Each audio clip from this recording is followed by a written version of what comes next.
Bolero ಹಾಗೂ ಸರ್ಕಾರಿ bus ನಡುವೆ ಅಪಘಾತ ಸಂಭವಿಸಿದ ಘಟನೆ ಕುಮಟಾದ ಮಾನೇರು ಬಳಿ ಸಂಭವಿಸಿದೆ.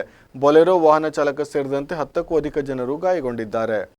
ಕುಮಟಾದಿಂದ ಕಾರವಾರಕ್ಕೆ ಹೋಗುತ್ತಿದ್ದ ಬೊಲೆರೋ ಹಾಗೂ ಗೋಕರ್ಣದಿಂದ ಕುಮಟಾ ಕಡೆ ಹೋಗುತ್ತಿದ್ದ ಸರ್ಕಾರಿ ಬಸ್ ನಡುವೆ ಅಪಘಾತ ಸಂಭವಿಸಿ ಬೊಲೆರೋ ವಾಹನ ಚಾಲಕ ಸೇರಿದಂತೆ 10ಕ್ಕೂ ಅಧಿಕ ಜನರು ಗಾಯಗೊಂಡ ಘಟನೆ ಕುಮಟಾ ತಾಲೂಕಿನ ರಾಷ್ಟ್ರೀಯ ಹೆದ್ದಾರಿ 66 ಮಾನೇರು ಬಳಿ ಸಂಭವಿಸಿದೆ.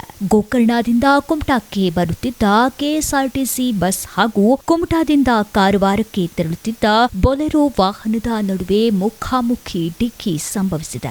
ಅಪಘಾತದಲ್ಲಿ ಬೊಲೆರೋ ಚಾಲಕನಿಗೆ ಗಂಭೀರ ಗಾಯಗಳಾಗಿದ್ದು ಕುಮಟಾ ತಾಲೂಕಾಸ್ಪತ್ರೆಯಲ್ಲಿ ಪ್ರಾಥಮಿಕ ಚಿಕಿತ್ಸೆ ನೀಡಿ ಹೆಚ್ಚಿನ ಚಿಕಿತ್ಸೆಗಾಗಿ ಪಕ್ಕದ ಜಿಲ್ಲೆಯ ಆಸ್ಪತ್ರೆಗೆ ಸಾಗಿಸಲಾಗಿದೆ. ಇನ್ನು ಬಸ್ನಲ್ಲಿ ಪ್ರಯಾಣಿಸುತ್ತಿದ್ದ ಕೆಲವು ಪ್ರಯಾಣಿಕರಿಗೆ ಸಣ್ಣ ಪುಟ್ಟ ಗಾಯಗಳಾಗಿದ್ದು ಕುಮಟಾ ತಾಲೂಕಾಸ್ಪತ್ರೆಯಲ್ಲಿ ಚಿಕಿತ್ಸೆ ನೀಡಲಾಗಿದೆ. ಈ ಅಪಘಾತದಲ್ಲಿ ಯಾವುದೇ ರೀತಿಯ ಪ್ರಾಣಾಪಾಯ ಸಂಭವಿಸಿಲ್ಲ ಎನ್ನಲಾಗಿದೆ. ಅಪಘಾತದ ರಭಸಕ್ಕೆ ಬೊಲೆರೋ ವಾಹನ ಸಂಪೂರ್ಣ ನುಜ್ಜುಗುಜ್ಜಾಗಿದೆ. ಅಪಘಾತದಿಂದ ಸುಮಾರು 1 ಗಂಟೆಗೂ ಅಧಿಕ ಕಾಲ ಟ್ರಾಫಿಕ್ ಜಾಮ್ ಆಗಿ ಸವಾರರು ಸಮಸ್ಯೆ ಎದುರಿಸುವಂತಾಯಿತು.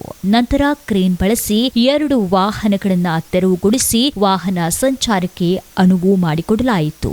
ಘಟನಾ ಸ್ಥಳಕ್ಕೆ ಕುಮಟಾ ಪೊಲೀಸರು ತೆರಳಿ ಪರಿಶೀಲನೆ ನಡೆಸಿದ್ದು ಹೆಚ್ಚಿನ ಮಾಹಿತಿ ತಿಳಿದು ಬರಬೇಕಾಗಿದೆ. ಈ ಪ್ರದೇಶದಲ್ಲಿ ಪದೇ ಪದೇ ಅಪಘಾತಗಳು ಸಂಭವಿಸುತ್ತಿದ್ದು ಇದು ಸಾವಿನ ರಹದಾರಿ ಎನ್ನುವಂತಾಗಿದೆ. ರಾಷ್ಟ್ರೀಯ ಹೆದ್ದಾರಿ ಕಾಮಗಾರಿ ಕೈಗೊಂಡಿರುವ ಐಆರ್ಬಿ ಅವರ ಅವೈಜ್ಞಾನಿಕ ಕಾಮಗಾರಿಯಿಂದಾಗಿಯೇ ಇಲ್ಲಿ ಅಪಘಾತಗಳ ಸಂಖ್ಯೆ ಅಧಿಕವಾಗಿದೆ ಎಂದು ಸಾರ್ವಜನಿಕರು ದೂರಿದ್ದಾರೆ. ಇಲ್ಲಿರುವ ಸೇತುವೆಯೂ ಕೂಡ ತುಂಬಾ ಹಳೆಯದಾಗಿದ್ದು ಇಲ್ಲಿ ವಾಹನಗಳ ಓಡಾಟಕ್ಕೆ ಅಪಾಯಕಾರಿಯಾದ ಸ್ಥಿತಿಯಲ್ಲಿದೆ. ಹೊಸ ಸೇತುವೆಯನ್ನ ಆದಷ್ಟು ಶೀಘ್ರದಲ್ಲಿ ಮಾಡುವಂತೆ ಮಾನ್ಯ ಸಂಸದರು ಐಆರ್ಬಿ ಅಧಿಕಾರಿಗಳಿಗೆ ಸೂಚನೆ ನೀಡಿದ್ದರೂ ಸಹ ಇನ್ನೂವರೆಗೆ ಕಾಮಗಾರಿ ಆರಂಭಿಸದೇ ಇರುವುದೇ ಇಲ್ಲಿ ಅಪಘಾತಗಳ ಸಂಖ್ಯೆ ಅಧಿಕವಾಗಲು ಮೂಲ ಕಾರಣ ಎನ್ನಲಾಗಿದೆ.